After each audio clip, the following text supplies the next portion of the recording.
I've suffered night terrors for pretty much most of my life. Funny enough, it rarely happens on tour. It's like all of my years of touring, it's rarely happened. It generally has to be my own bed for it to occur. One time I was going through a thing with my mom and I was like having them. And a matter of fact, was when we were on tour on the God Loves Ugly tour when I was sleeping on Jay Bird's floor. And like I would routinely wake Bird up in the middle of the night, like screaming. And he would be like, "Yo, man."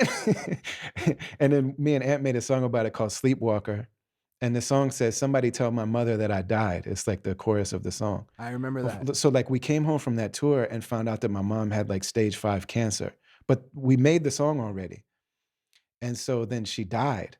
And Aunt was like, "This is a dope song. If you don't want to," he's like, "I kind of don't think we should still put this song out." You know what I mean? Like this has like a level of like meaning in your life, man, that like I don't know how to feel about. But he's like, "It's totally your call." And I'm like, "Man, let it go." You know what I mean? That's when I was like still in the phase of like nothing's private. Yep. If we can make a song about it, you have to.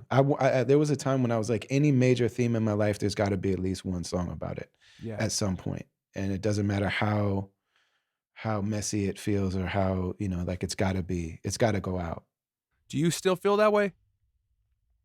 No, No. no, Some stuff yeah, it's okay to keep some stuff back. I here's the thing. I wonder what could happen in my life now. There's got to be something, right? What would it take for me to not make a song out of it? Or I, I shouldn't say make a song, but like not release a song. Stuff to do with my parents. Yeah, I could see never putting out anything else that has to do with my parents. You know what I'm saying? Not for any other reason than um I said I think the things that needed to be said, and you know, now it's just time to live, you know? Like me and my mom get along really well. We have a great relationship.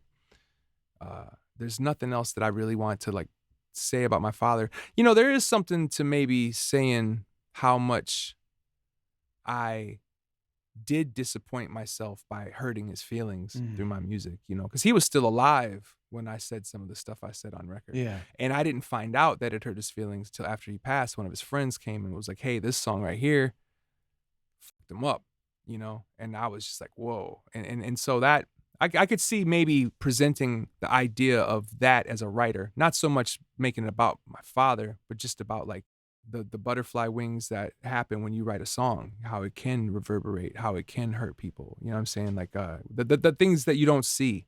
We do have a thing as artists that like we have an ability to share the stuff that is going on with us that most people or just a platform and an opportunity that most people don't have. You know what I mean? So like the fact that we get to say this stuff and then we get to say it on stage and there's all these people in the audience singing along and like I've been heard the whole time I've been on stage, and I know how important that feels to me. I would also hope that our fathers could maybe hear that there's something in those records that we couldn't figure out how to say to them for whatever reason. That there I, that I I feel that. I feel like I didn't even know how to say it when I said it though. mhm, And I feel like that's the key. Even though what I said was true, mhm, I was still juggling what it all was. right. And so it was really just one phase of my reality that I was speaking from. And to put it into context, I grew up in a home where there was, abuse. Mhm, Uh, my father was a young parent, he was married young, he was a teenager when he had me. My mom also a teenager. mhm, And to a kid, that is not what you see. You just see these grown-ups, these parents, these protectors.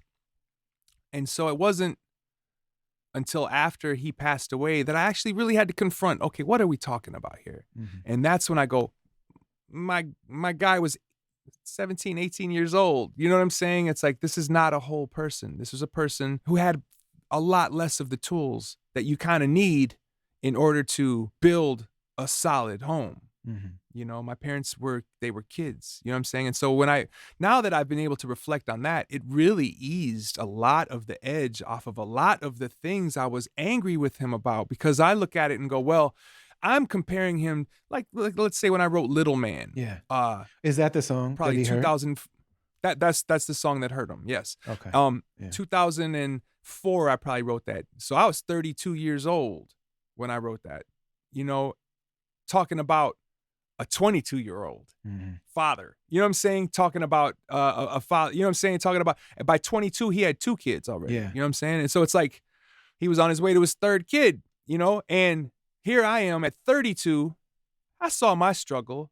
I went through what I went through as a young parent, but I'm comparing who I am at 32 in my life to who he was in this verse, and now in hindsight, I see, oh, I was not even fully formed yet enough to really even speak on his situation. I was speaking from a very biased and very uninformed space, you know, and that's the part that guts me.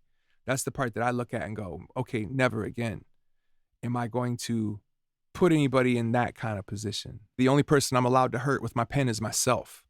Uh, and I learned that from hurting my dad with my pen.